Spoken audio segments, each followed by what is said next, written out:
When it comes to Ayaneo, there are a lot of things that are being said out there, but there are two things that I can always depend on. First, amazingly beautifully designed aesthetics when it comes to their handhelds. No matter what it is, there's always something beautiful to look at. And secondly, amazing specs. The hardware that are in these handhelds at the time of their release, bleeding edge, it's top dog. So when I look at these handhelds at the time that they come out, they're just able to play almost anything and everything when it comes to them. Now, there are a lot of things that I like about the Ayaneo Pocket S, but there are definitely some things that left me kind of scratching my head in terms of why they even chose this route or this design for this handheld overall.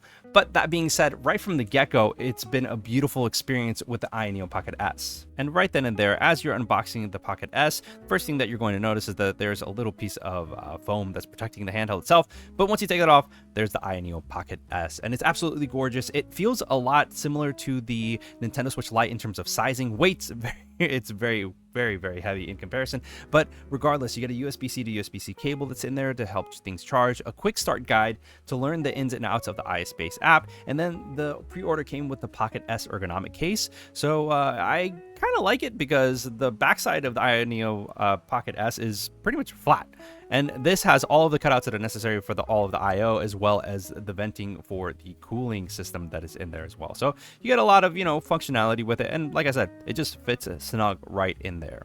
This model comes with a Snapdragon G3X Gen 2, and it also has 12 gigabytes or 16 gigabytes of LPDDR5X, depending on which model you go for. My model specifically has 128 gigabytes of storage, but again, it really just depends on which model you go for. And this does come with a 6-inch screen. It could be either 1440 or 1080, depending on which model, once again, and that is an IPS LCD touchscreen. The battery that's in this, no matter what model you go for, is 6,000 milliamp hours, and it weighs roughly around 358 grams.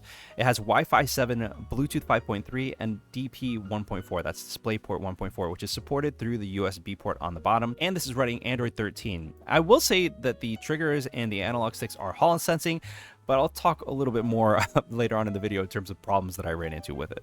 Now, when it comes to pricing, there are several options, but there is no doubt in my mind that this is a pretty pricey handheld, especially in contrast to some of the other handhelds that are out there that are Android powered. So I don't know, guys. It really just depends on whether or not you want to pull the trigger on this and the specs that you're willing to go ahead and get with this. Now, I will say that this is probably hands down the most powerful handheld that is out there that is running Android. So if you're looking for an Android handheld that can run pretty much almost anything, then this is definitely worth the pretty penny that it costs.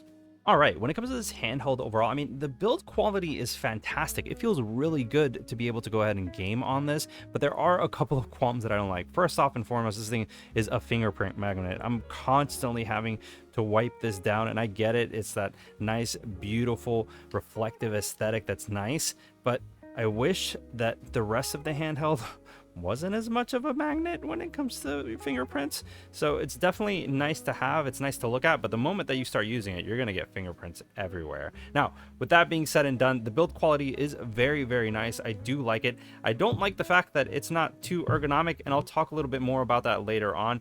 But overall, when it comes to the controls, if you're looking at the top side, you're going to have your shoulder buttons as well as your triggers, and then you have two macro buttons that are here on the side. This you can essentially program to whatever it is that you want. You have your exhaust vent over here, LED lights for indicator, as well as a microphone, and then you have your volume rocker. Now, this is the power button, which also doubles as your actual fingerprint sensor. So if you have that, you can just go ahead and just set it up, and as you can tell, there are LED lights that are surrounding the analog triggers. You also have this D-pad that's right here, which I'll talk a little bit more about why I don't like the D-pad that's here. It is very disappointing. But aside from that, you have your analog sticks that are here. You also have this home button that's right here, which is essentially there to emulate kind of having that home button that you would use on the Xbox controller. You have your menu and options button, your start and select essentially. Then you have an Aya button, and then this button that's right here is programmable as well, so you can program it to whatever it is that you want. Like I said earlier, the joysticks, they are Hall sensing. The face buttons, they feel really nice. I actually really like the way that this feels because it has a lot of sort of give. It has a lot of travel distance, but it feels really nice to go ahead and press down. Now, if we look at the bottom side, you are going to have two downward firing speakers, which, if you know me by now, if you follow this channel for a bit, you know I don't like these. I don't like them at all. But I was definitely impressed with how loud these speakers got. I mean, they sounded super loud when you started gaming on them. Now, this is your intake for your air cooling system. You have your USB-C port right here, and this, like I said, you can use for display port out. On the right side, this is actually a nice little like trigger. This right here, this goes ahead and changes the performance mode that your handheld it is in without actually without having to go into the menu and changing everything here. So all you have to do is just boop, just switch that up, and it'll go ahead and go into game mode. I did have it in balance mode. If you push it one more time, it'll take it into performance mode, but it'll give you a heads up that, hey, your battery is going to essentially die as fast as possible. And if you're okay with that, then you will go ahead and go into the performance mode, that power mode that's there. And on the left-hand side, you're going to find a microSD card slot that you can go ahead and use to expand your storage however you see fit. But I didn't need to. With 128 gigabytes, I was essentially fine to just run whatever emulated games I want and install a couple of Android games just to like test things out and see how it feels overall. So it really just depends on what it is that you're looking for. Most games and most emulation runs fine on the balance mode, but again, this really just depends on what it is that you're trying to use this handheld for overall. Now, one of the things that I do have to go ahead and talk about is the ergonomics of how this fits in the hand. This thing is so ridiculously flat that it really does truly feel like a Nintendo Switch Lite in the grand scheme of things. But if you know me, I prefer to have curves more than anything else. Thankfully, with the pre-order, I did get this ergonomic case that came with the Ayaneo Pocket S, and this kind of just snaps right in. One thing that you do have to be, conscious of is these actual ports that are right here and these macro keys that are here on the sides, because they will go ahead and get stuck with this top part. But once everything is set up and everything's in place, this just feels much more ergonomic. Guys, look at that curve that's right there. It just feels so much better to hold in the hands and game with this ergonomic case. Now, I will go ahead and say one of the things that I was concerned about was heat dissipation with this case being put on. Even without the case, this thing gets pretty stinking hot when it comes down to it. So I like to go ahead and make sure that this goes ahead and just gets enough cooling if possible. With the case, it feels like it just retains the heat that is being dissipated from this handheld when you're playing either in game mode or max mode. If you're trying to push everything to the max, this thing will get hot. And it won't get hot to the point where it's uncomfortable, but it is noticeable. And this is something to take into account when you're comparing this to other handhelds that are out there. So if you're thinking about getting this, yes, sure, go for the ergonomic case, but just be forewarned that it will retain more of that heat than you want. Speaking of ergonomics, I think that it bears mentioning this D-pad that is right here. Now, this D-pad is supposed to kind of be emulating the D-pad that was seen in the PS Vita. Let me go ahead and get a little bit closer so you can go ahead and see. Now, when you click down on it, there's some form of like movement. You can see Sonic moving around over here on the side.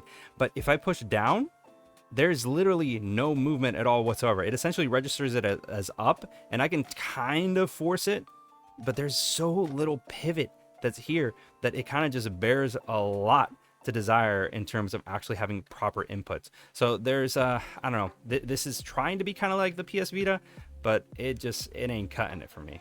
One thing worth mentioning is that the Hall sensing triggers that are here, instead of being pushed straight down, are actually pushed at a 45-degree angle. Now, this is something that takes a little bit of time to get used to, similar to the Ayaneo Flip DS. It just kind of, you eventually get used to it, and you're able to go ahead and kind of just push whatever it is that you need to push, and it just works with the meat of your finger. You kind of just go ahead and push that down. But it bears mentioning because, some people, they want things to work like a regular traditional controller, and this just isn't that. It's kind of a unique take on your ergonomics for the analog triggers or the Hall sensing triggers. When you first turn on your Ayaneo Pocket S, you're going to find the AyaSpace app here, and it's pretty bare bones. I think this was the front end that Ayaneo wanted you to go ahead and use, but there really isn't too much here. You can have your games listed here, and if you want to, you can go into them, and from there you can pick and choose the games that you want, and it'll load them into their appropriate emulator. Most of the time, it's literally just going to be RetroArch, which is fine. Then you have moments, which are essentially screenshots, settings, which are here, and then your me settings, and that's pretty much it. From there, you're going to have another app that's called the AyaSpace Settings, and this is where you can actually really adjust a lot more of the settings that are here. So if you wanted to adjust different things, like if you wanted to calibrate your controllers, you can, or not the controllers, but the triggers and the analog sticks, you can do so.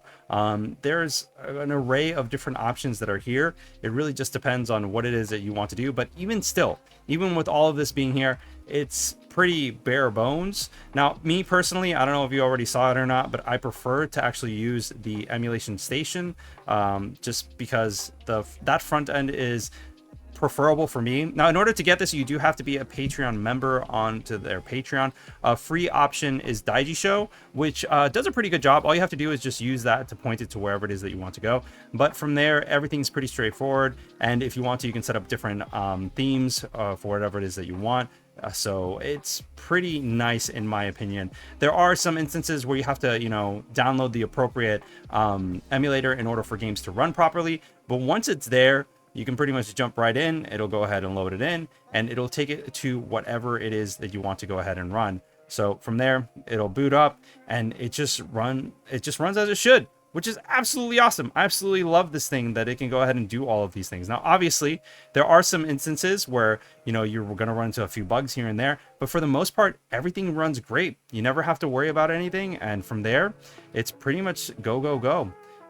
So one of the things that I wanted to talk about was this AyaSpace button that's right here. If you go ahead and push this, there's actually a little section that pops up over here. Now at the top, there's performance, and it's really cool because there's all of these power settings that are here, or power profiles. So you have savings, balance, and then game and max. Now, most of the time, balance and game is kind of like what you're looking for, but if you want to really, really push the power to the max, then well, no pun intended, but you can actually push the max button and it'll go ahead and do so just like I showed you before. It's pretty nice because you're able to go ahead and see everything that you need, and if you need to, you can also have a performance overlay. So this is really cool, that way you can kind of keep an eye on everything that's going on in the system and understand, more or less what's happening on the back end with your CPU, GPU, power usage, power consumption, and so on and so forth.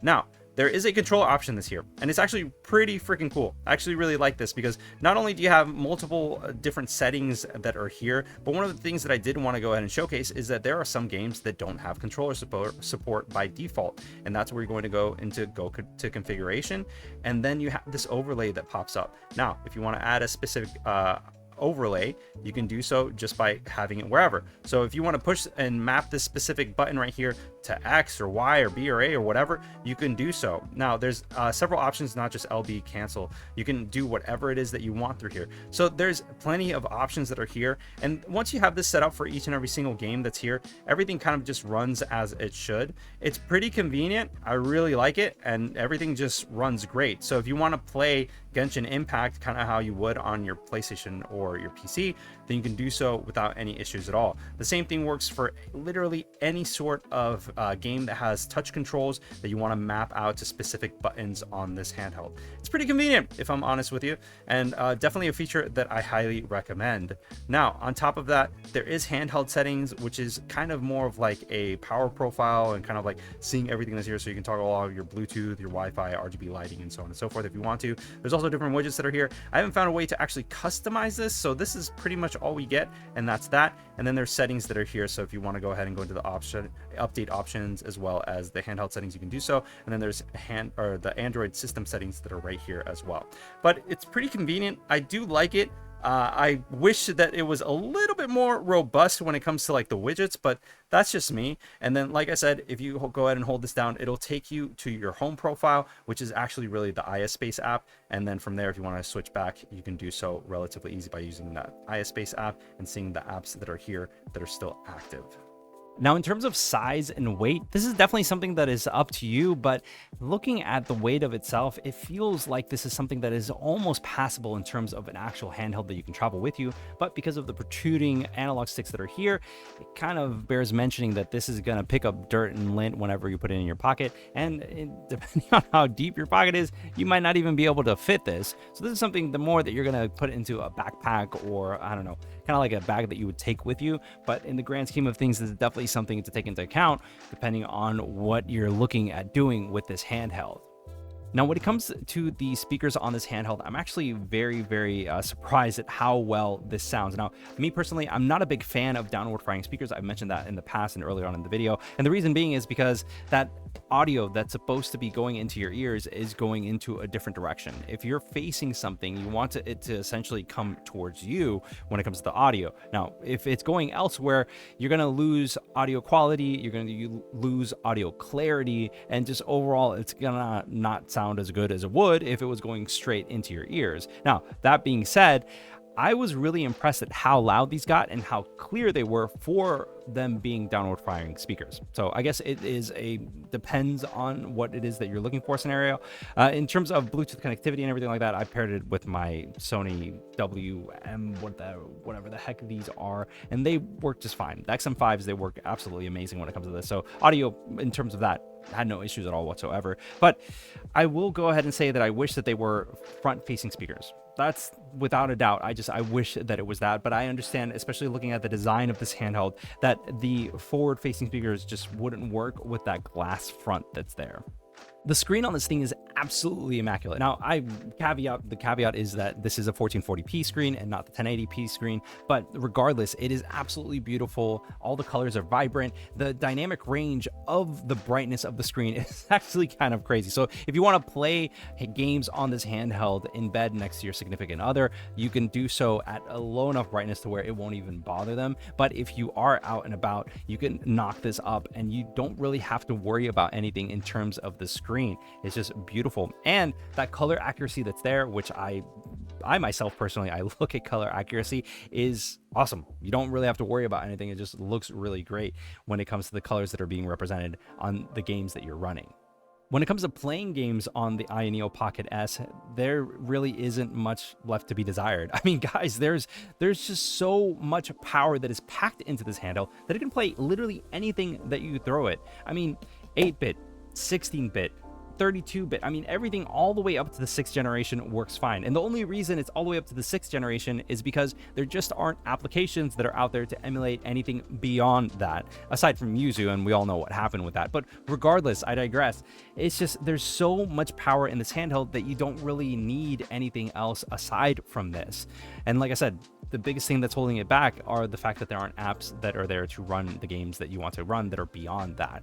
When it comes to running games that are actually meant to run on Android, talking about like Genshin Impact or Call of Duty or Wuthering Waves, things like that, like they run without a hitch. Now, Wuthering Waves, I will go ahead and say that I did run into some problems, and not in the sense of like, you know, performance issues, but I was getting anywhere between 45 and 50 frames on average. When it comes to Genshin Impact, I was running it on high and I was getting 60 frames easily. I didn't have to worry about any sort of performance issues with that. Now, this was using the max setting that was there. Obviously, you can go ahead and kind of tweak things down and use the game or the base setting that's there, the power saving setting, just because that's going to go ahead and restrict some of the power that's there. Now, I will go ahead and say, talking about all of this stuff in terms of like performance and everything like that, the fan on this thing is super loud whenever you're playing games that are running at that max setting. This thing is actually kind of on par with either the Steam Deck or the Legion Go when it comes to the loudness of the fan that's there. I was actually kind of surprised at how loud it got. Here, give it a listen. Give it a listen.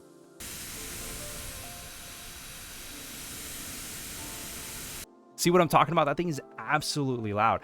But most of the time, you don't need to tap into that much power, so you don't really have to worry too much about that level of fan noise. Most of the time, you're going to be using that balance presetting or the game presetting. You're not going to use that max setting in order to get that fan ranked all the way up top. So it really just depends on what it is that you're going to be gaming. But like I said, most of the time, you're not even going to need that much power to begin with, maybe later on down the line. So who is the Ayaneo Pocket S for? Well, it really depends on what it is that you're looking for in terms of Android emulation. Now, if you want the top dog in terms of aesthetics, in terms of price, as well as hardware, then this might be the best option for you, because this is going to be an option that's going to last a very long time. But again, it really just depends on what it is that you want, because there are other Android emulators that are out there that work just fine, if not on par with this. People have talked about the Odin 2 for quite some time from Ain or Ein or AY, I don't know. Let me know how it's pronounced in the comments, but I think it's Ein. The Ein Odin 2 has been fantastic. I mean, people have talked about it extensively as that kind of like being the holy grail or the golden goose of Android emulation. Ein Odin 2 Mini is on its way here, so hopefully I'll get my hands on it and I'll let you know whether or not that's good or not. The Retroid Pocket 4 and the Retroid Pocket 4 Pro, both have been fantastic. They've been so good in terms of emulating. It really just depends on what it is that you're looking for and what it is that you want. But for me, right now, this is the most powerful handheld that I have on my hands in terms of Android emulation, so this might be my go-to when it comes to Android emulation for right now. Obviously, time will really tell whether or not this is something that is going to be maturing well and is going to get a lot of support from the community in terms of performance and whatnot. But as of right now, I'm pleasantly surprised with it, and I really have no complaints in terms of the performance and everything that's there. And battery life has been fantastic, talking about 6-7 hours on average if I'm not pushing it to the max. If I'm pushing it to the max, it's going to be less than that, but still, it's really, really good in terms of what I've seen. So guys, let me know what you think in the comments below. I'd love to hear your thoughts on things. Do you guys have one of these? Are you considering getting one for yourself, or are you just avoiding it entirely and you're going with the Ein Odin 2 or the Odin 2 Mini or Retroid Pocket 4 Pro? Let me know. I'd love to hear your thoughts. And if you want to hear my thoughts on the Ayaneo Flip DS, then click this video over here. And if you want to hear my thoughts on the ROG Ally X that is going to be coming out recently, then click this video over here. And until next time, guys, I'll see you on the next one. Peace.